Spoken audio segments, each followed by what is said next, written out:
Assalamualaikum warahmatullahi wabarakatuh. Kembali lagi di episode kali ini dengan saya Lili Maksipah dari Universitas Islam Darussalam Ciamis.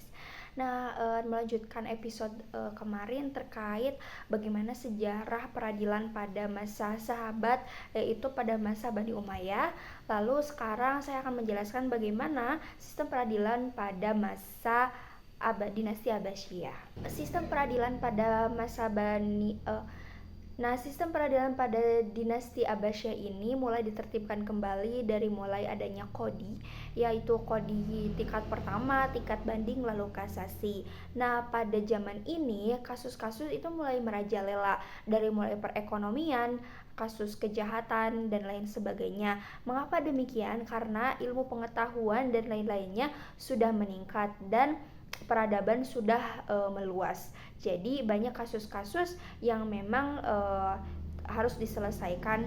Selain itu, karena memang ilmu pengetahuan meluas, maka pendapat-pendapat ahli fikih lalu kemunculan mazhab itu mulai ada, dan beberapa mazhab muncul lalu timbullah taklid. Dari hal-hal tersebut itu mempengaruhi juga terhadap keputusan-keputusan hakim atau peradilan.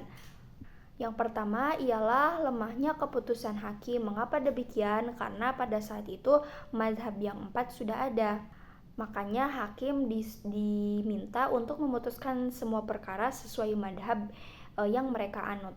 Apabila sesuatu perkara yang madhabnya bukan madhab yang termasyhur di negeri itu, maka akan ditunjuk seorang qadhi yang memang madhabnya yang diikuti kedua belah pihak. Lalu yang kedua adalah para hakim memutuskan perkaranya sesuai dengan atau di bawah pemerintah. Dalam masa ini pemerintah di dinasti Abbasiyah itu terlalu ikut campur dalam sistem peradilan. Makanya ahli fikih yang menjadi hakim itu menjauh dari tatanan peradilan.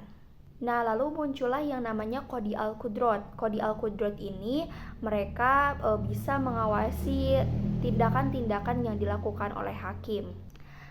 Maka dari saat ini peradilan itu dibangun dengan instansinya sendiri. Jadi memiliki sistem atau instansinya sendiri.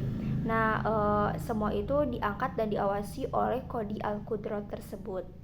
Pada sistem peradilan di masa dinasti Umayyah, hakim atau peradilan tidak hanya mengatur atau mengawasi dan menyelesaikan perkara di bidang perdata saja, tetapi dalam bidang sosial maupun jinayah.